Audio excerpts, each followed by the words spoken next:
Chromosomes. Little strands of nucleic acids and proteins are the fundamental genetic instructions that tell us who we are at birth. Most people are born with 46 chromosomes, but each year in the United States, about 6,000 people are born with an extra chromosome, making them a person with Down syndrome.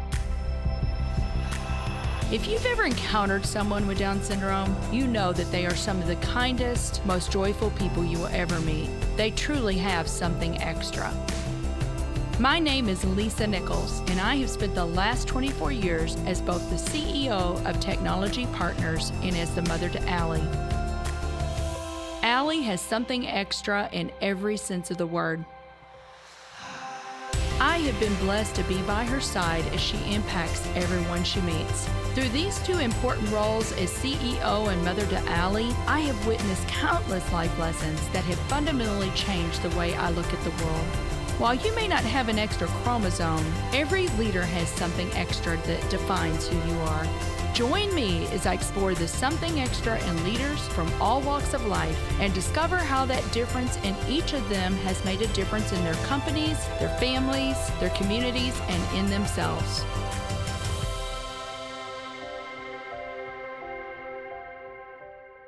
If you like this episode today, please go to Apple Podcasts or wherever you listen and leave us a 5-star rating.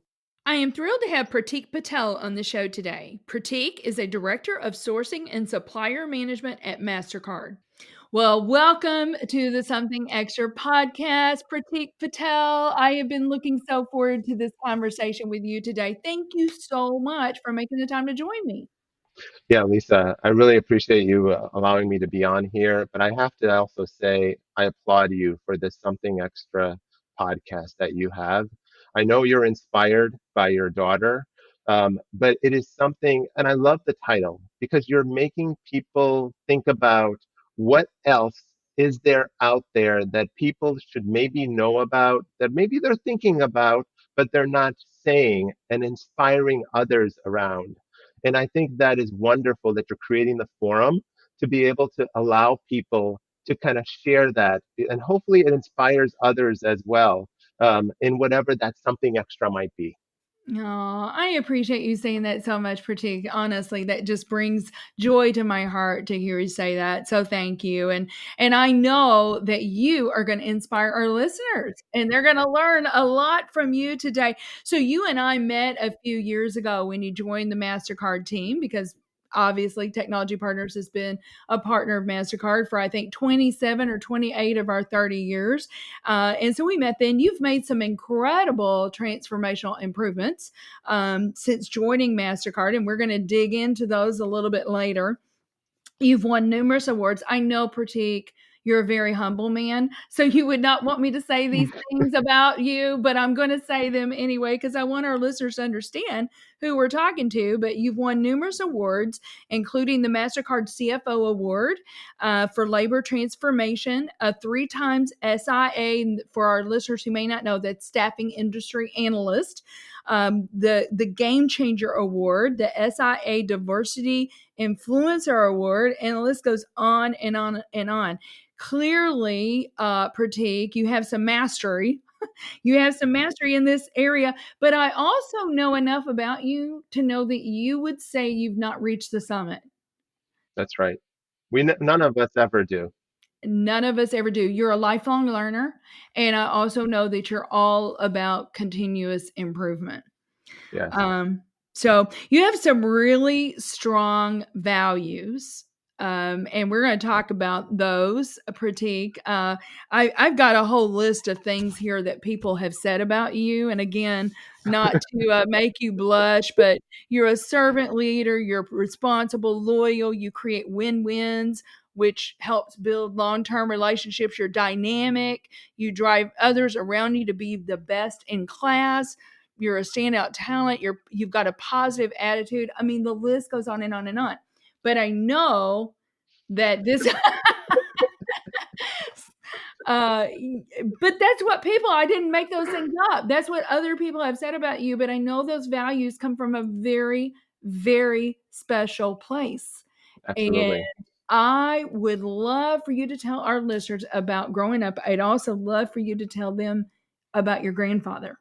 And I love the story about him being in fourth grade. So I'm not going to steal your thunder, but I want you to tell that story, Pratik, because it is so precious and makes so much sense of the man that you are today is because of some of those things. So tell our listeners that story. Yeah, first off, Lisa, I'm an emotional guy, right? So I almost have a tear going down my eye when you're talking about me in that manner, and I really appreciate all the recognition and accolades. But really, we're all the sum of our life experiences, and I am super, super fortunate to have the experiences that I've had in my life, and it starts with my family. My family is everything for me. It's what instills the values that I have today. It drives me to be the best that I can be. And as you shared, it starts with my grandfather. So my grandfather grew up in India, and this was maybe early 1900s. And it's in his biography. So there's a biography written about my grandfather as well, where if you want, after we're done, I can share a link because they've actually made it now so it's all electronic. So if anybody ever wants to see it, they can, and hopefully be inspired by it, like how I'm inspired by it. So when he was born, he knew at an early age that he wanted to do more for the farmers in India. He didn't know what he wanted to do, but he wanted to do something for the farmers in India. And then as he started to have his education and this goal became stronger and stronger, and that desire became more and more in his heart, he recognized that he was going to face a challenge. And the challenge was education, because he was in a small village. And in a small village, they only went to fifth grade for their education. And he was in fourth grade, and thank the Lord that there was a Maharaj, which is the king of the area, that really wanted to listen to the people in the area too. And so he came to this little village that he was in a town hall. And he went there as a fourth grader, first of all, to have the maturity to even want to go there, because you can imagine everyone that's telling him, no, you can't be here. This is for adults. You can't have, because they don't know what a kid is going to do in that type Right. of a setting. Right. But but they led him there, and um, the Maharaj was asking people, like, is there anything I can do for you? What can we do better for you, from the state perspective?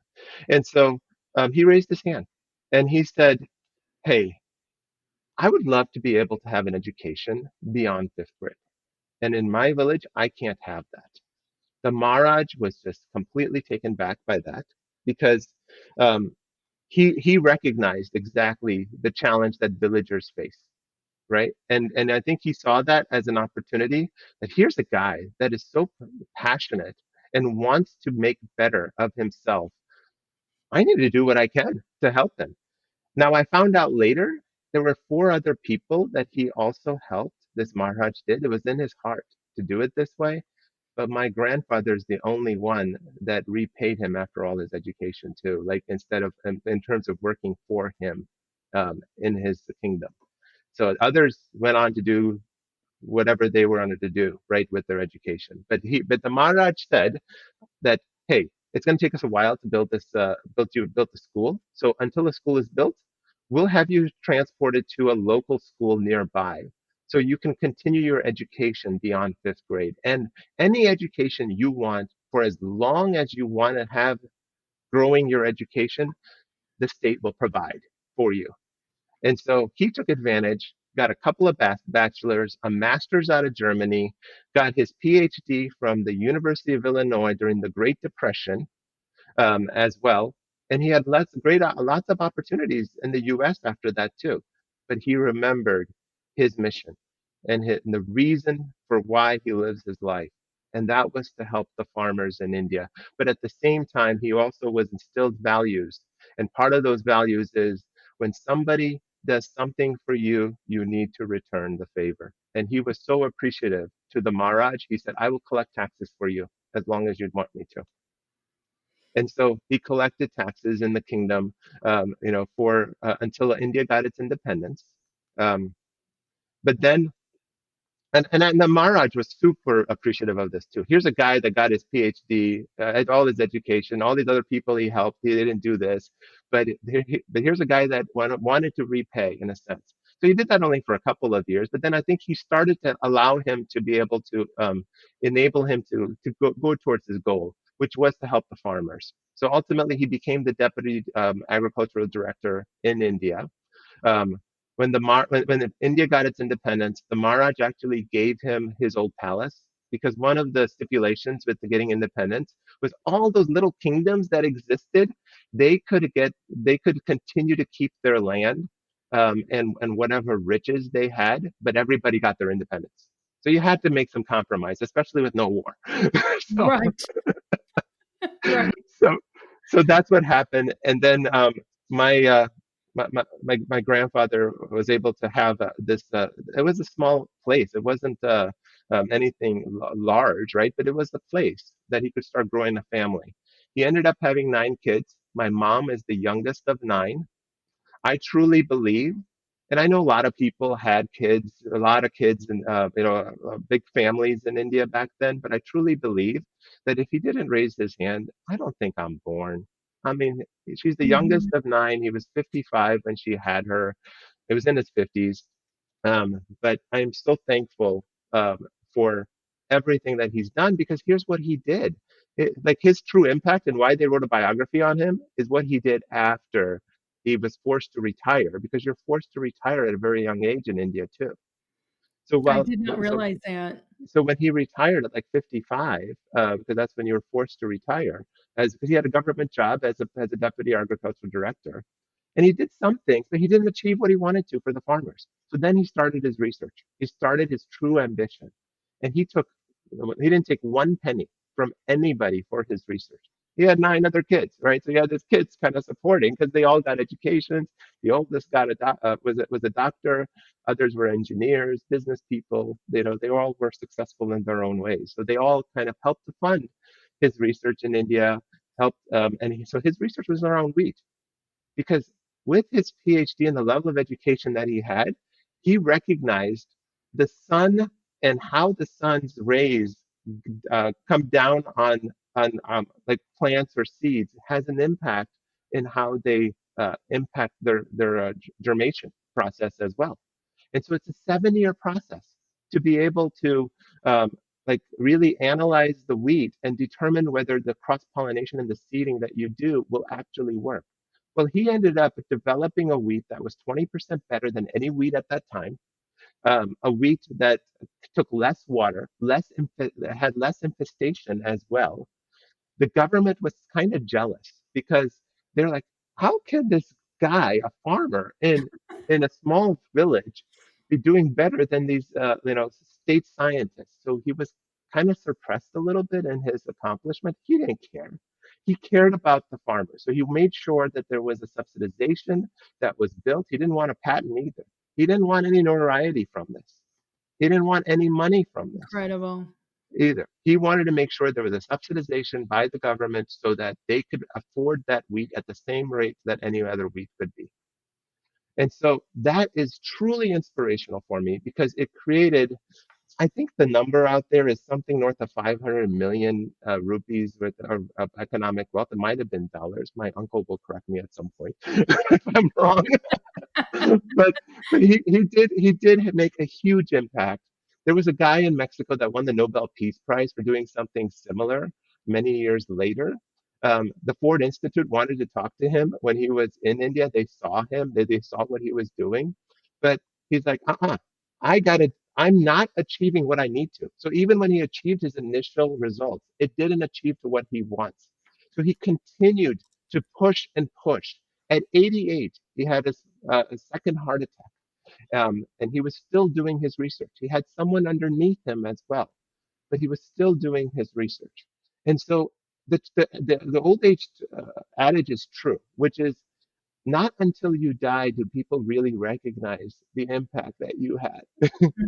And Mhm. I think people recognize that afterwards. And I'm so thankful for one of my uncles who has gotten all of the materials and the research.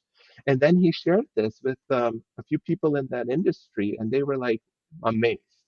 And they were surprised by everything that he did, and very happy with it, that they decided to make a biography. And then but it was in like our native language, and so he wanted Mhm. to make sure that all of us and the next generation, especially in the family, knew about my grandfather.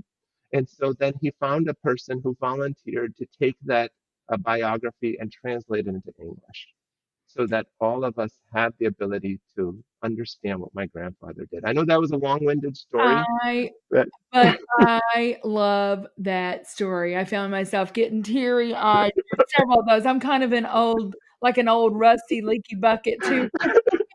So between the 2 of us, but, there is so much I love about that story. I mean, the thing that I was just thinking about to put about, I'm like, this is a life well lived. I also think about the resilience that your grandfather had. He had that vision. He had, even in 4th grade, that what he wanted to do, and he saw it through. I think about you, and I think about how many times, Pratik, whatever it is that we're able to accomplish in this life, we are standing on the shoulders of someone else that's gone yes, before.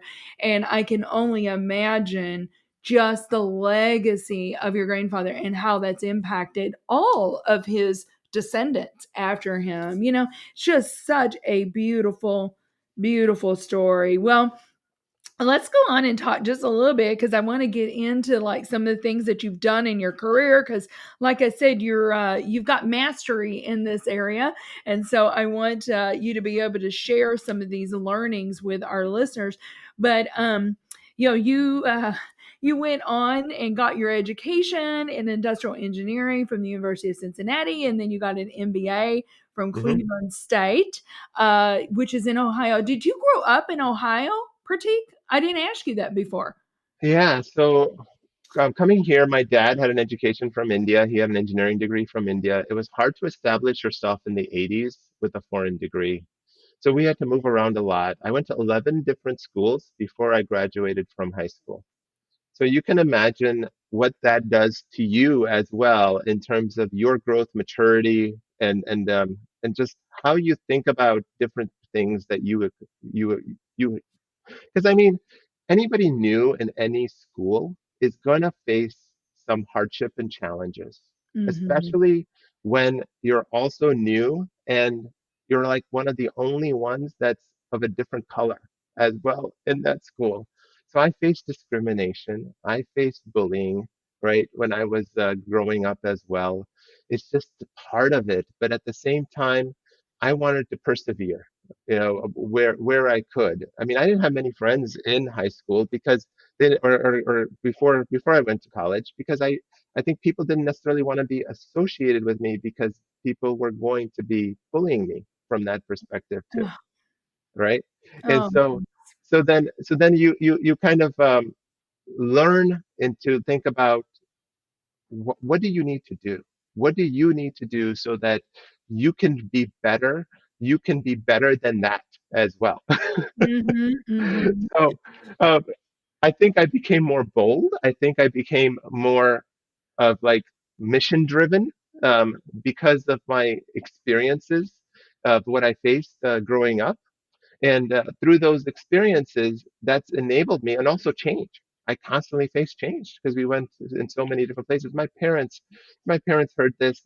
I'm sure their heart would be broken too, because they know how much hardship it caused when you move from school to school. But I always told them it's totally fine, and I was mhm, absolutely fine with every single move because it was the right thing for the family, and mhm. ultimately family comes first before Right. anything else. Yeah, they didn't have a choice. I mean, they really didn't. Your dad didn't have a choice, right, to take care of you guys. He had to do what he had to do. So, Pratik, hearing you talk about all of that, it just makes me think, number one, you became very adaptable, which is a great leadership trait, right? It's a great a trait to have throughout life.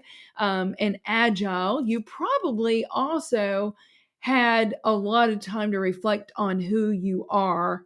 that it's not about what other people say about you, but your identity. So there, as hard as those things are in life, sometimes those are the things I think that really strengthen who we are in our characters. Let me answer the question though, because you asked me about Ohio. So I was just trying to get to that from that piece.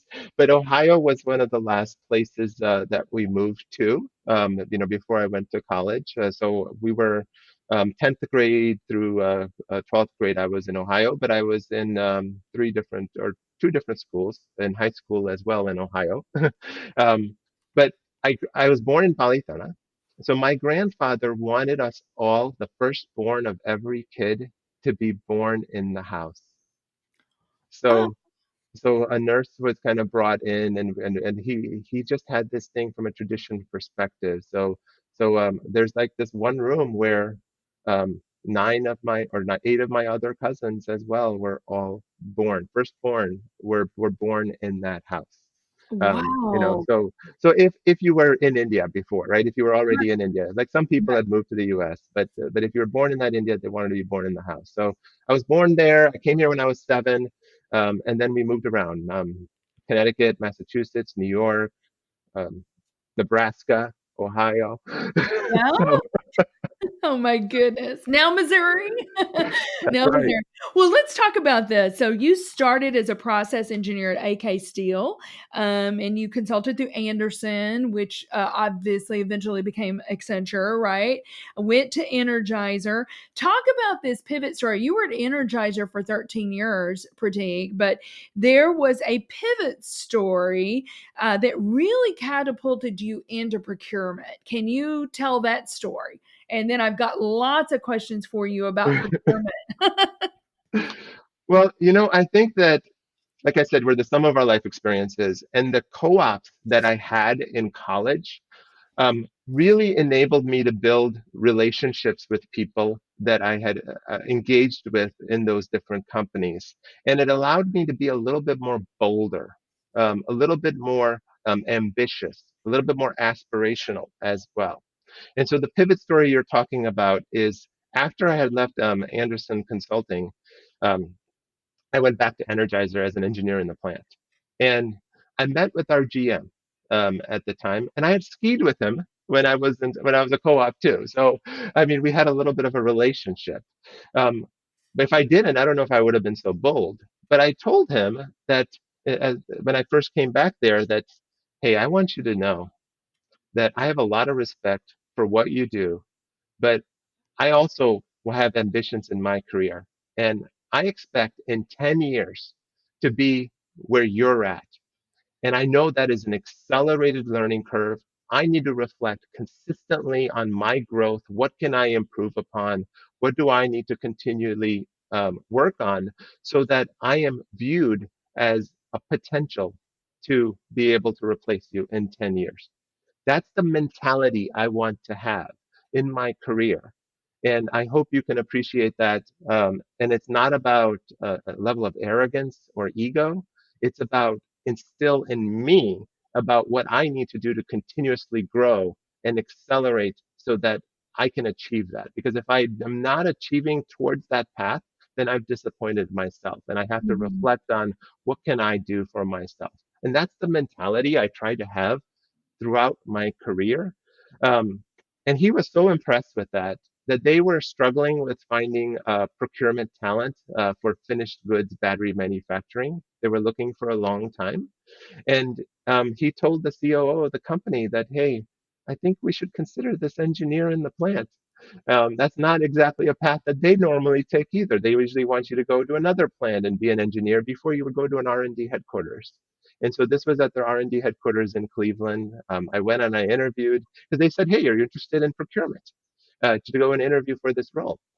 I said, I'm in Bennington, Vermont. That's 15,000 people. Cleveland is like a couple million people. Yeah, I'm interested. That's funny. And it's closer to my parents too. Mhm. So then I got involved in it, and I had some amazing mentors in procurement as well.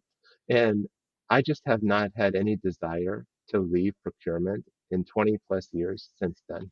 Yeah, you've just done some really, really amazing things. Let me talk to you a little bit because when you left there, and we'll talk about what you're doing today, but you were the global procurement category manager for business services. But when you came into that role, Pratik, I'm just going to ask you a few questions here that might help our listeners if they're in thinking about this or if Yeah. they're in that role already, to kind of help them as they think through. So, tell me about building high performance teams within procurement. How have you traditionally done that? Yeah, so I think building high performance teams is all about attributes. Attributes of what they bring that aligns with the desires of what the business needs. Because ultimately, we're an internal I mean, like they're our customers. So Yes. everybody we interact with is our customers. And we want to ensure that we have people that have the characteristics that can be able to relate to those customers. Because if you can't drive influence, it doesn't matter if you have the process, it doesn't matter if you have the technology. You need to be able to drive the influence. And it starts with people. So ironically, here at Mastercard, I have not hired anybody on my team that has had any experience in procurement. Is that right? Oh my goodness. You were looking for these other attributes of being able to build relationships and Yes, data, teachable and yeah, those and kind of things. data analytics, and also like what they bring because of their qualities and skill sets that can then translate to procurement. Because as long as they're coachable and they're willing to learn, um, they can become the best. They can reach their potential in being a procurement professional if that's what they desire. And I always tell my team, you pursue your passions, whatever those passions are. It doesn't have to be in procurement, but if you like the doing your job as a, being a procurement professional, then absolutely. Mhm. So I think that it's not a cookie cutter answer in terms of, oh, what type of relationships do they have in engaging with suppliers, or how did they understand negotiations and negotiation skills? Because you would think about that from procurement perspective, but those are things that can be learned. Learned. Yes. Agreed. Agreed. I love that. Well, it reminds me so much, Pratik, as I'm thinking about it. I'm thinking about the Southwest Way. And Herb Keller had Hmm. said that way back, right? And he said, I'm going to hire for attitude, I'll train for skills. Yes, The yes. attitude was the most important thing to him as he was building Southwest Airlines. So I just love that. Well, let me ask you just a couple more questions, and then we do need to take a really quick break. After Energizer, you went to Mallinckrodt. Now you've been at Mastercard since 2018. Let's talk about this because I know because you've been in it for a while. How have you seen this area evolve over the years? And I'd love for you. You already mentioned data analytics. How's data Oh playing yeah. such a big role now, right? Can you talk about that a little bit? And then we'll take a quick break. Absolutely. Because 20 years ago, it was more of a buy-sell transaction that was taking place. And the business had identified who they wanted to work with through whatever relationships they had built with these different suppliers, or whether it was the people that they had met, even if it was cold inquiries and things like that. You're in that space. You understand that as to kind of what you were dealing with maybe early on in the evolution of Mhm, technology partners from that mhm, perspective. mhm. But I think what really changed the paradigm is when people started to recognize that it's not just about price. There's so many other attributes that we look at beyond just price from a risk perspective. Procurement has a responsibility to protect the equity of the company. And so, how we protect the equity of the company starts with the contracts that we execute. The business doesn't necessarily get engaged in terms of what are those terms and conditions that govern our relationship.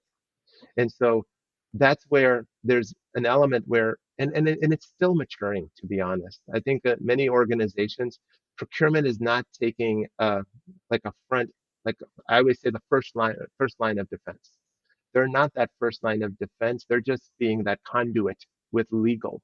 when in really they need to take a level of ownership because they have a level of influence in understanding the intent of the contractual terms that are out there and why we have what we have and how we're Mhm. trying to protect the risk that we cannot control.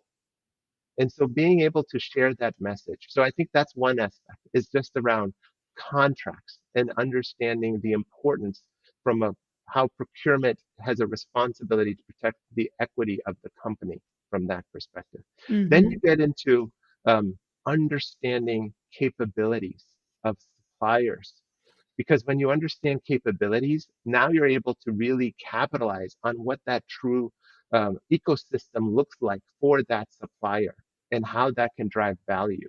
And that can enable us to maybe have less suppliers because the suppliers that you have already have some of those other capabilities.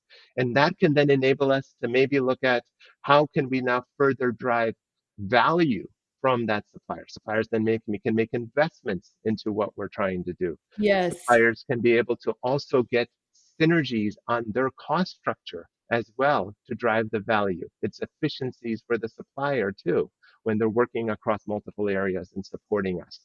So all those things I think had an impact in terms of that evolution to where today we really want to get to where meet the unmet need. So it's the business doesn't even recognize that they have the need, but we Right. can show them the value of what our suppliers bring to meet a need that they don't even know that's there.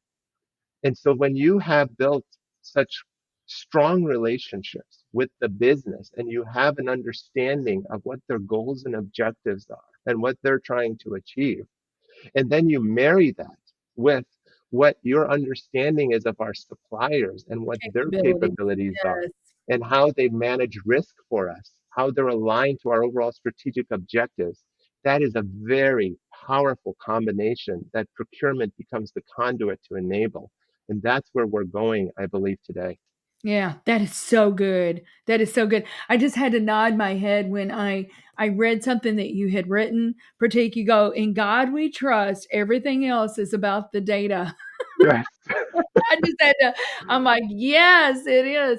Well, listen, this has been, I've got so much more I want to dig into, okay? But we do need to take a quick break and we'll be right back on the Something Extra podcast with Pratik Patel. Hey there. In a challenging business climate like this, savvy leaders look to technology to find an edge. This can mean the difference between staying ahead of the curve or playing catch-up. It's time to collaborate with the highly skilled experts at Technology Partners. Our team of technologists draws upon decades of experience for your project, with each bringing a passion for solving problems and a track record of success. How can we help you overcome your biggest technology challenges? Visit technologypartners.net to book a free consultation with one of our leaders. Welcome back, everyone, to the Something Extra podcast with my friend Pratik Patel. So, Pratik, this has been so much fun. We've had so much to talk about, but I can't not talk about this because it's on everybody's lips right now and AI. And so I'd love for you to talk a little bit about this. You just completed a course. I think you just got a degree or a certificate from Wharton, which I applaud you for that continuous learner in you that you haven't reached the summit. But how are you seeing AI affecting our industry right now? Yeah, so I think, first of all, AI is not new. It's been around for 50 plus years. Mastercard has been implementing all types of use cases, the technology around AI for 20 plus years. Every time you have a transaction and you think about, that being approved, well, there's a lot of AI algorithms that are kind of taking place behind the scenes to prevent fraud. So it's not new. But what I love about what's happening right now is the amount of passion and energy, and most important, investment into um, like really helping to accelerate the potential of what AI brings. Because if we can take a step back and kind of think about AI from like how does it kind of evolve, right? So first it starts with data. And so the data is about garbage in, garbage out. It's about do you Mhm. have good data? Do you have data that you can now look at relationships of that data? And when you look at the relationships of that data, what type of trends and patterns does that help us to get from what those relationships show? So you can have structured data or you can have unstructured data. If you have structured data, then you're basically looking at data that you're feeding it exactly, and then you're putting business rules to it so that it can then glean insights from that structured data. If it's unstructured, which is what ChatGPT is, then now you're taking everything that's out there and looking at what everything is out there and how can you glean insights from what your inputs are. Now, Gen AI, which is, I love the marketing analogy with that too. Whoever came up with that, genius. That was really good because it's catchy. Yes. Yes. so, so Gen AI, generative AI, that's talking about natural language processing. And so English language, now you're able to take words that we use daily and be able to input a statement. And based on that statement you're inputting, it's predicting based on how you're sharing a question or a prompt as to what the output is that you're looking for. That is beautiful. Hmm. But I think that has limitations. The limitations it has is it's only as good as the data that's available out there, which is a bias that is out there too. Because if there are biases in that data, that's going to come through. This course that I took, it wasn't around like Python programming or around really the technical execution of AI. It was really about one understanding what AI is, how does it work, how does machine learning work, and then also use cases and how it's applied in different parts of our businesses. And then more importantly, the ethics, thinking about the ethics and governance of it. Because if you're going to use these new technologies, you really should think about what are the ramifications of using those technologies. Hmm. Hmm. And I really appreciated this course because it helped me really understand um, how there can be false positives, false negatives. How do you minimize false positives and false negatives in the output of what your prompts are? So there is so much potential. But then, can I share about how maybe we're leveraging it within our group? Oh, please do. Yes, I would Yeah. love to hear about how Mastercard's leveraging it But more importantly, how I'm leveraging it as it relates as to a category management in yes, my role. So that's how yes, I want to talk about it from that aspect, absolutely. because I think that can hopefully inspire others, especially in procurement roles, in terms of thinking about AI as well. So first and foremost, it's the data, and you got to have good data. And how do you get to good data? Well, first you have to standardize your data. You have to know what like how what is important that you need to be able to capture in your category from a data perspective? What are those different attributes? Where are you going to get that data from? And is it going to be consistent as you get new data coming in? And Mhm. so, about 3 years ago now, I guess 3.5 years ago, we implemented a centralized VMS, a vendor managed system for statement of work, time and material engagements. And so this enabled us to have a centralized place for that data. But that wasn't enough. I mean, we basically told our VMS that I appreciate how you've implemented this in the past, but we're focused on waste elimination. I talk about waste all the time because I Yes, am laser focused on it. And I've even shared like on my badge, I I have the 8 areas of waste that exist in any process that I wear, not because I want to go back and reference, it's a muscle memory. But if yes, I ever do need to reference it, it's there. Or if I want to give it to somebody else, I can say, hey, let me tell you, what does weighting mean? And where does waste exist from a weighting perspective? yeah. so I'm so so glad you brought that up because I knew that about you, and I was gonna so we'll if we have time, I wanna dig into that one a little bit further. Yeah. So then it's about leveraging lean principles in how we kind of structure what is the data that we need. How do we need to use this new process of centralizing our data? And it's not just that, but we also streamlined other processes with having this centralized system. So we'll talk about that a little bit later in terms of some of the value that the company overall got from the streamline of the Hmm. processes. But when you Yeah. look at it just from a data perspective, it's about minimizing data variability as well once you have the data in a centralized system. And now, Mhm. 3 years later, we're there. I knew we were going to get there.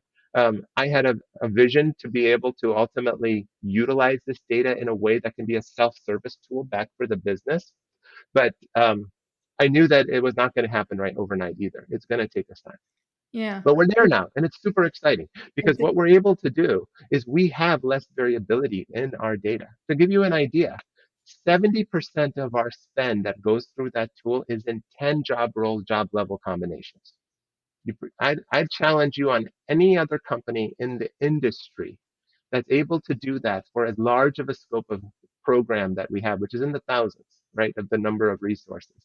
Because I worked with our business in terms of defining job descriptions that really and job levels that aligned with competencies of what we need and that would continuously be reviewed by everybody in the business and see that, oh, that's what I need to put. Forget what I was going to put. I'm going to use this job description because then Mhm. suppliers also understand what does that mean in terms of our rate cards that we establish too. So we have consistency. What we're doing now is we're building a chatbot in a Microsoft application called Copilot, right?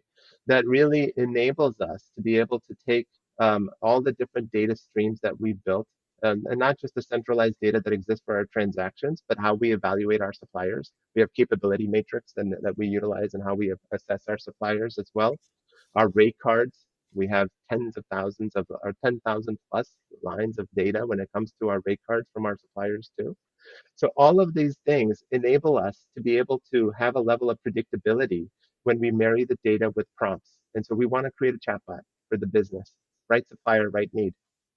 And so we're in the process right now. We're querying the business around some of our use cases to ensure that if we have to make trade-offs in how we kind of build this chatbot, that we have the ability to make those trade-offs so that we get to what's most important for them. But this enables them, instead of querying with us all the time, because I have people contacting me all the time about how we can support them across the company, Right. is to be able to use this to get to the supplier that they need for the job roles, job levels, for the locations that they're looking at.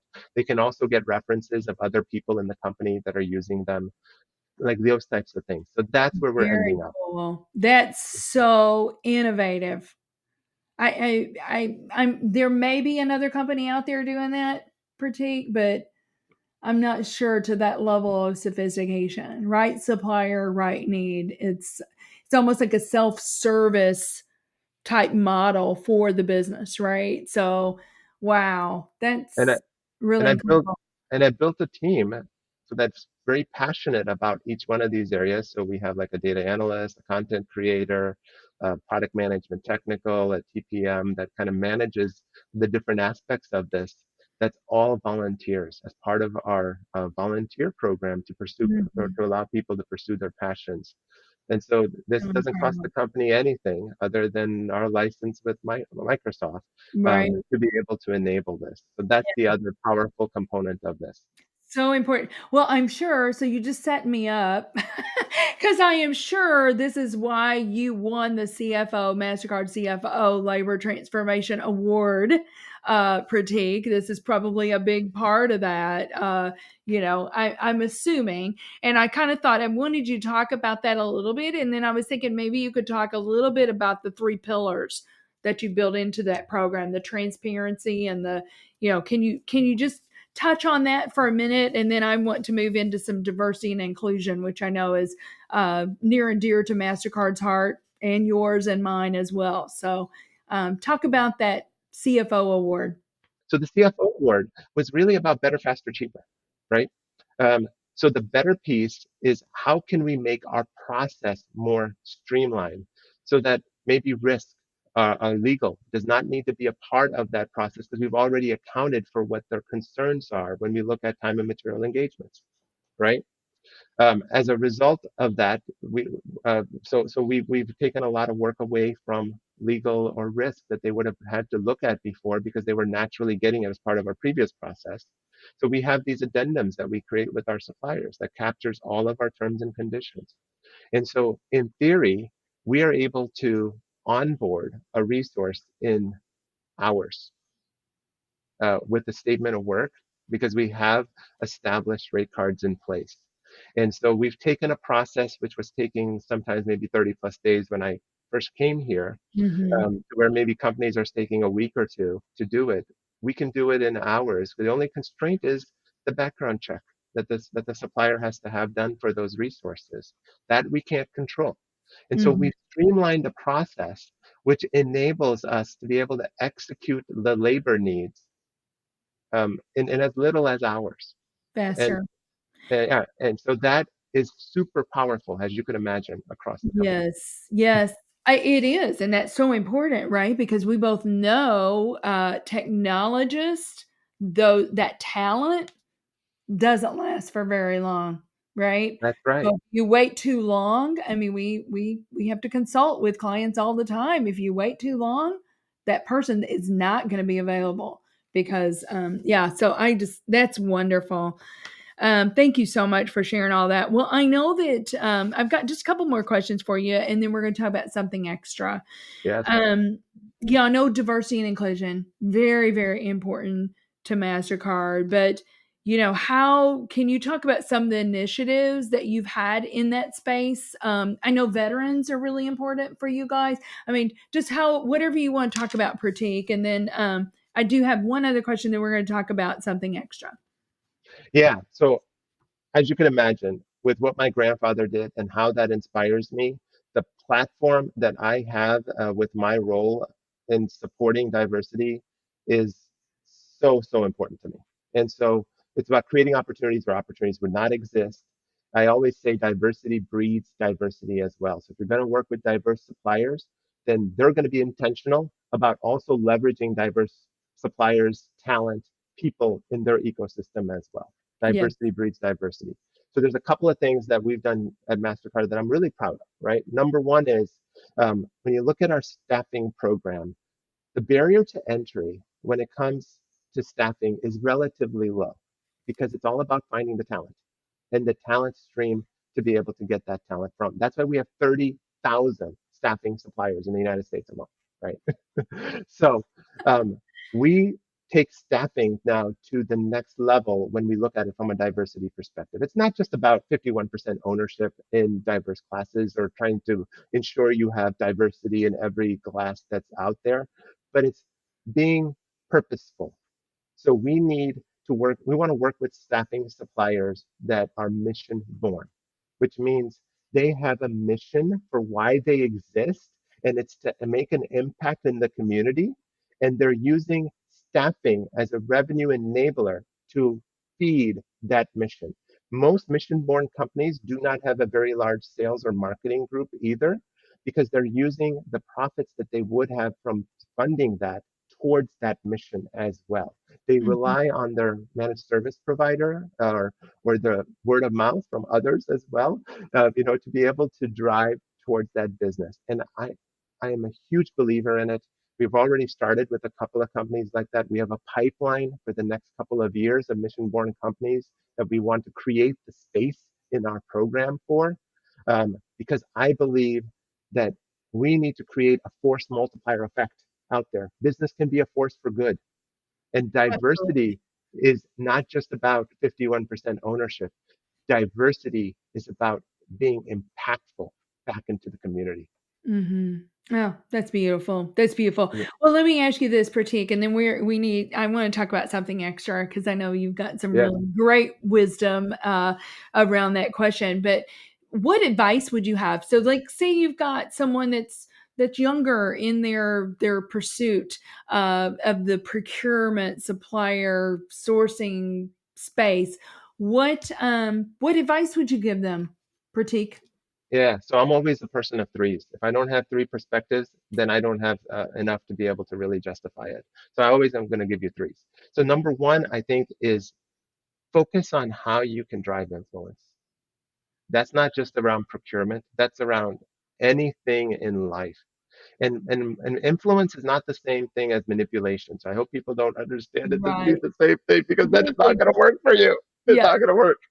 Influence is about building relationships, building trust, credibility. So whatever it is that your passion is, and if it's in procurement, then understand your suppliers, right? Understand who you're working with, understand what the business's needs are, and then be able to take those data points that you get from both parties to be able to then take to other people that you want to be able to go and influence. Like, hey, let me tell you about how this other business is using this supplier. And also, let me tell you what this supplier is doing out in the marketplace, or how they're driving innovation in the payment space. You know, have a story to tell. So one is influence. Two, be a storyteller. I hope you see we're telling lots of stories in this conversation. Yes. Yes. So I love it. so learn to tell stories, because that's what's impactful. A Hmm. story, you have to start with really why, the what, the so what, and the now what, right? I mean, that's the components that have to be there.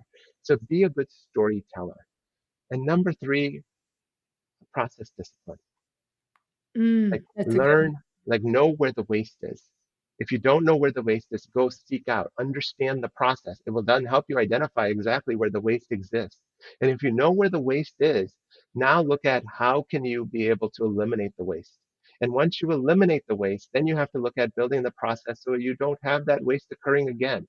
If you can do that, whether it's in procurement or anywhere in life, you will go far, because you will be able to drive a better, faster, cheaper execution in anything you're doing. That's so profound, Pratik, because I'm just thinking about that, and I'm thinking about, where do we waste time, right? It's not just where do we waste money, it's where do we waste our time? Yes. How can we get time back? That's why I'm so excited about AI and the tools that are coming, because I do think it's going to help us hopefully streamline some things and give us back some time. But yeah, so if you're listener, if you want to know about the ways, just go talk to Pratik. He's got it on his badge. He's got those 8 years. So Pratik, I have to ask you, what do you believe is the something extra that every leader needs? Yeah. And I hope it's came through in terms of this conversation too. But I think you need to show a sense of humility. And with that humility, there needs to be also an understanding that it's okay to be vulnerable. So humility and vulnerability are two areas that I think we need more of across our lives, not just in business.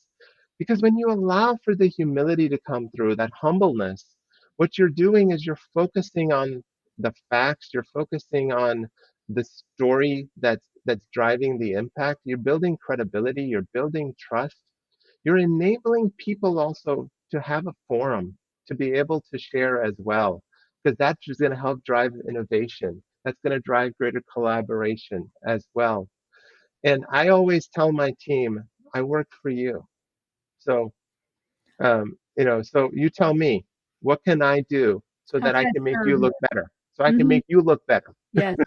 That's good. That's gold. That is gold.